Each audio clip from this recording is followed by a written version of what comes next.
Hello and welcome to the Rabid Atheist. I'm Rabyd, a former pastor turned atheist, now a compassionate anti-theist. Welcome to my channel. Feel free to like or dislike the videos you see fit, so feel free to hit those buttons. Feel free to comment below, and I would appreciate it if you'd subscribe to the channel and hit your notification bell for more content as it is released. You're also free to share my videos as much as you like, because the purpose of this channel is educational in regards to atheist and deconversion issues and any issues related to those issues. A hearty shout out to the Rabyd Nation. Join the nation by hitting that subscribe button. And if you want to support the channel in a more tangible way, hit the join button. Your membership options for citizenship will be presented to you. Today I want to continue on our Thursday running discussion on the existence or non-existence of God, being a key atheist issue. I've dedicated a whole day for it every day. And today, I have kind of moved into a vein of not necessarily doing series, but just asking particular questions that either challenge the existence or non-existence of God. Okay, so it's kind of that running discussion. Now, kind of right now I'm asking questions that do attack the existence of God, and so that's kind of where I'm headed at the moment. And so today I want to ask a very simple question: why is God such a poor designer? Now, this argument is targeted at a particular God, the omni-God, the omniscient, omnipotent, omnibenevolent God. But I think given that the vast majority of theists in the United States probably believe in some form of omni-God, it's probably a better discussion for the Western world in particular than any other discussion. I do plan on, at some point this year, hitting polytheism and other systems of deity, but let's just tackle the omni-God or any kind of God that might design.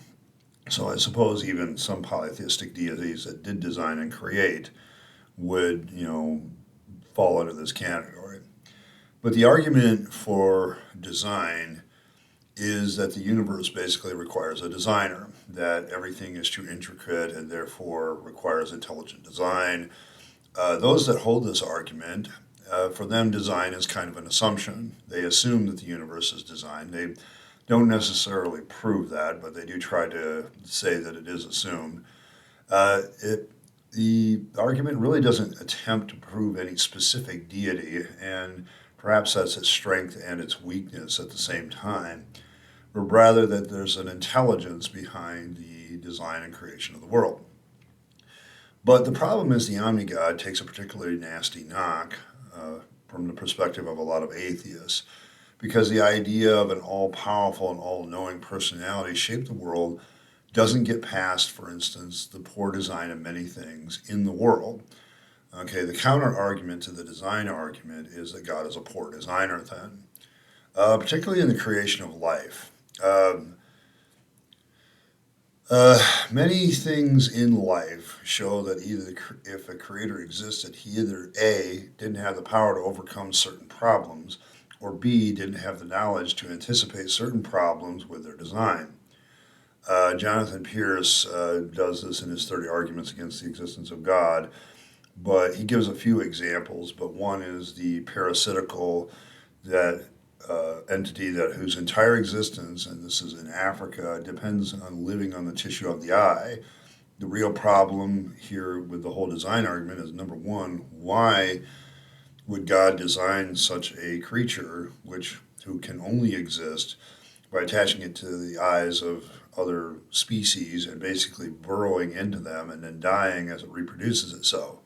And then the real problem with the design issue is the design immune system is the real thing that causes the problem, because it reacts to the dead bacteria and parasites and all this other stuff.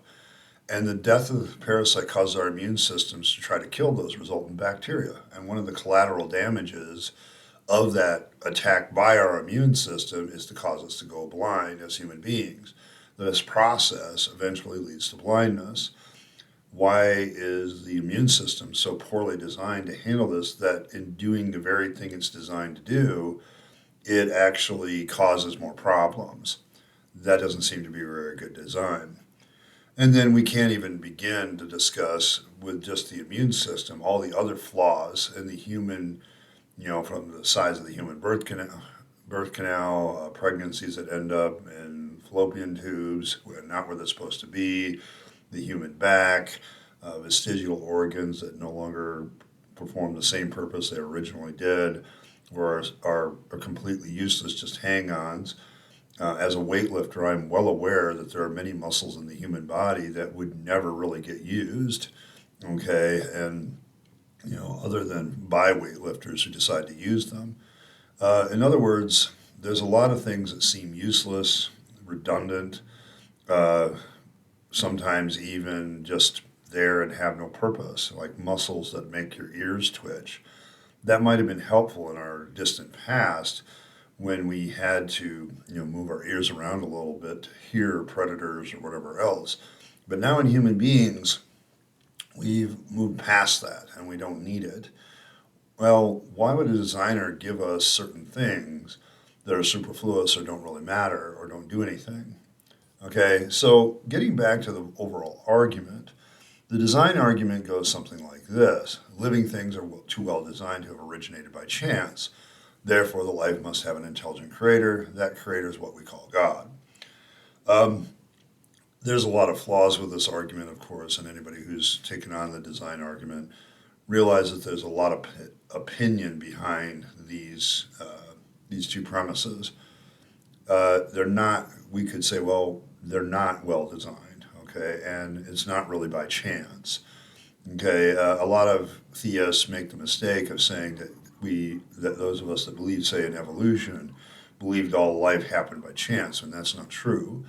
In fact, most of us would believe, given certain conditions, life may be inevitable, and it is just the inevitable march of what happens with evolution. That it's not chance, that it's natural physics and chemistry and organic chemistry that lead to life. And we also can question whether life must have an intelligent creator with this model. There's no God required in evolution. There's no God required in Big Bang cosmology. And the data for both of those is pretty substantial and pretty hard to get past. One of my problems as a theist and when I was trying to do apologetics was getting past the overwhelming evidence for evolution and the really solid evidence for Big Bang cosmology. So it was like they have data, they have observations, they have recordings, they have theories that work with the mathematical models. There's a lot of data here, whereas creationism doesn't have any of those things. And then there's the assumption leap in this design argument. We call that God. Well, why do we call it God? It doesn't have to be a God. It could be something else.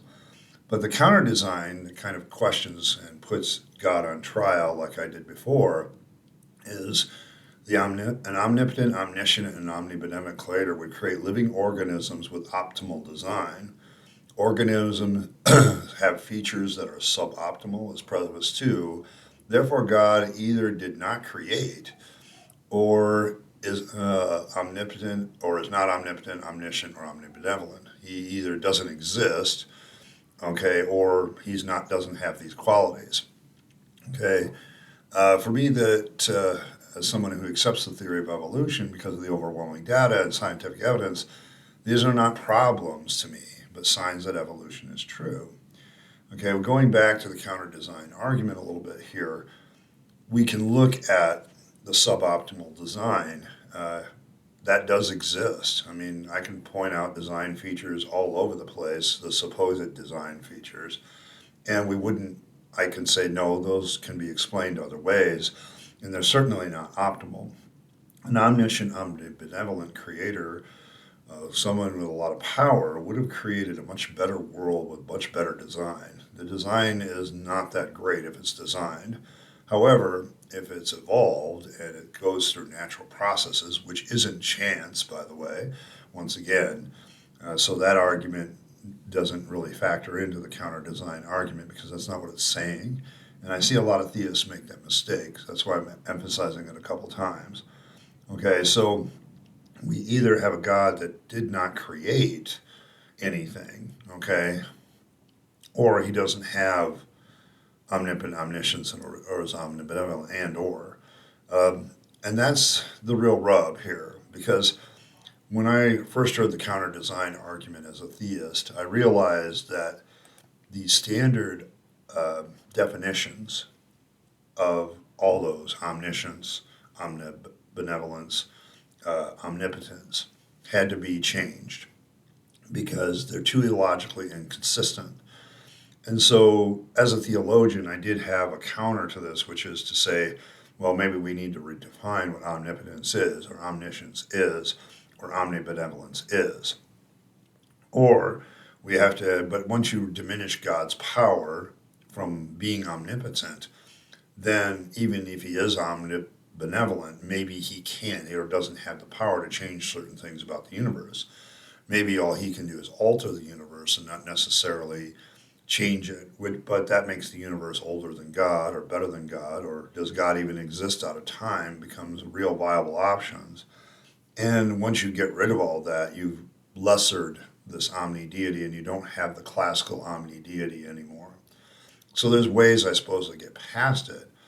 But the design argument isn't attacking that specifically. It's saying, listen, if you have a powerful, very knowing deity, the design would be a hell of a lot better.